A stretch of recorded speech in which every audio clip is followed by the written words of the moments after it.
Full Force, this is Captain Full reporting for duty, and today I'm reviewing Red Hood Outlaw issue number 43 by DC Comics.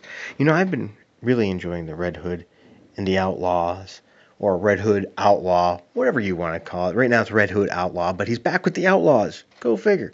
But you know, before I get too far in depth this, if you want to help out the channel, like, subscribe, hit that notification bell, and leave a comment down below.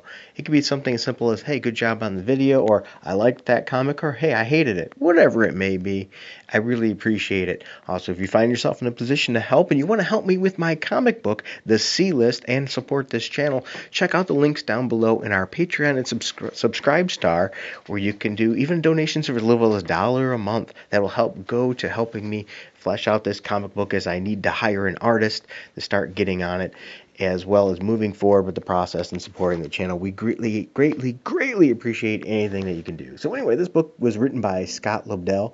You know what? I really tend to enjoy his work. He doesn't do anything really bombastic that's going to, in my opinion, reach all across all the comic book people and get them going, oh my goodness, this is amazing. Sorry about the cough there. Must just be a little dried out. But you know, he always seems to write stuff that's solid. And the art also in this book I found to be quite solid too. Nothing super spectacular, but definitely good enough. And that was by Christopher Williams. The inks was done well too by Scott Hanna, and the colors by Arif. I'm going to butcher his last name, I'm sorry. And the letters by Troy Pettieri. So anyway, we just got off the last story arc, so this is a good jumping on point, I think, for people too.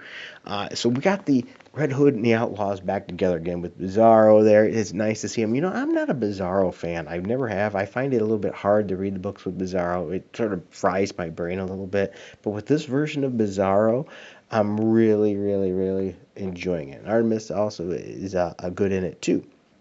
So it's good to see this trinity back together in action. I like it. You know, it's an interesting new spin and a new take on this of what's going on here. So anyway, right off the bat, we got a good cover.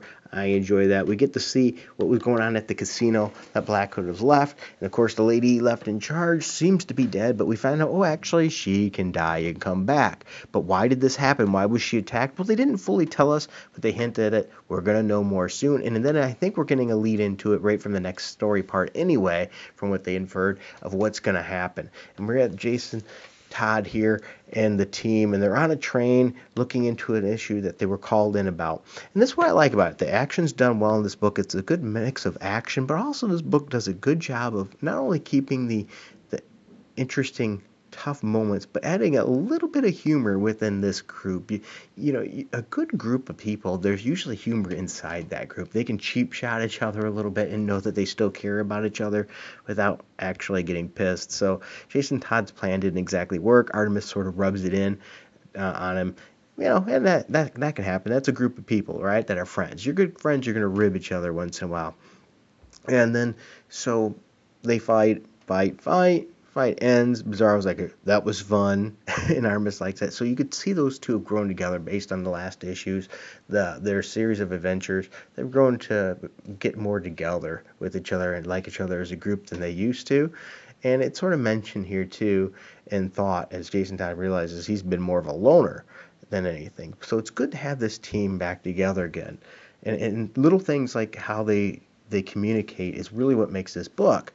So for example, after defeating this villain creature, Artemis says, I can attest these women are not Amazons. Jason Todd says, and I don't get a meta vibe despite their incredible strength. And here's the little funny part with Bizarro. Incredible. Did the meaning of that word change while Bizarro was gone? Because he just didn't seem it to be that incredible. And so then they hop into the train and they find out, boom, that thing is back and it wants to kill them.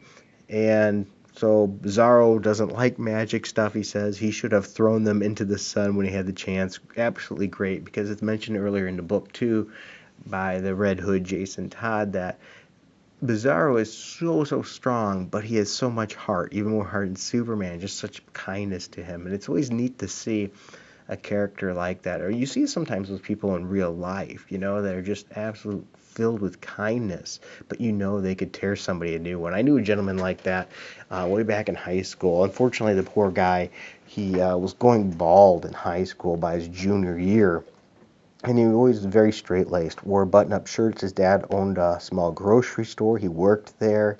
He was a very clean-cut kind of guy. And unfortunately, people would pick on him because of that. He was a pretty big guy, too, but he was just so nice. And he would always let them pick on him. And he'd always respond nicely and never go in violence. And I tell you, those people are luckiest that they never ticked him off enough, because one day I seen he had a flat tire and he didn't have a jack evidently, or his jack didn't work. And I seen him, he just looked both sides. He actually picked up that side of the van, lifted it up and put the tire on. I thought, oh my gosh, this guy would kill these people if he ever got pissed. And that's what I think of something like that when I see Bizarro. It's like there's so much potential there. So only that creature comes back and we find out, that the Jason Todd pretty much annihilates that two-headed kind of creature.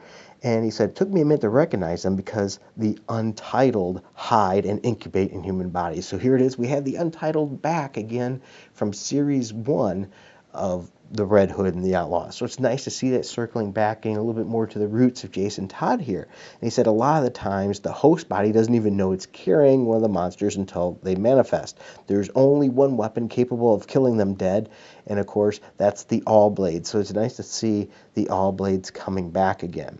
So after that, then we get that somebody was hiding in the dark, and he was checking him out because he's the one that called him there to see what was going on. And he starts, well, that's a little disconcerting. I didn't travel all across the globe to enlist the help of criminally suspect amateurs. And so that was nice. So we have none other than the old General Glory. So that's a very nice touch there.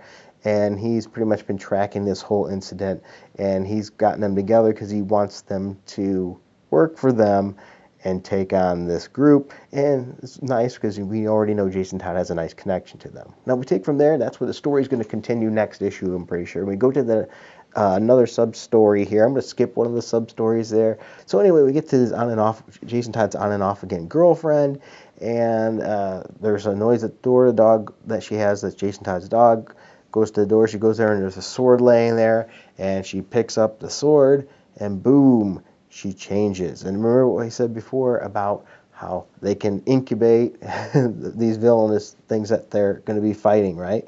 How they incubate and they can be in people and they won't even realize it. So it looks like the Untitled is now hiding and incubating in none other than Jason Todd, the Red Hood's girlfriend, leaving us to what will happen next in issue 44. I don't know about you, but I'm really enjoying this series. If you haven't tried Red Hood Outlaw, I suggest picking up issue 43 and going from there. I think it's a great starting point. I don't think you'll be disappointed. Let me know in the comments if you're going to give it a shot, or if you already do and what you think of it. I'd greatly appreciate it. And until next time, keep it real.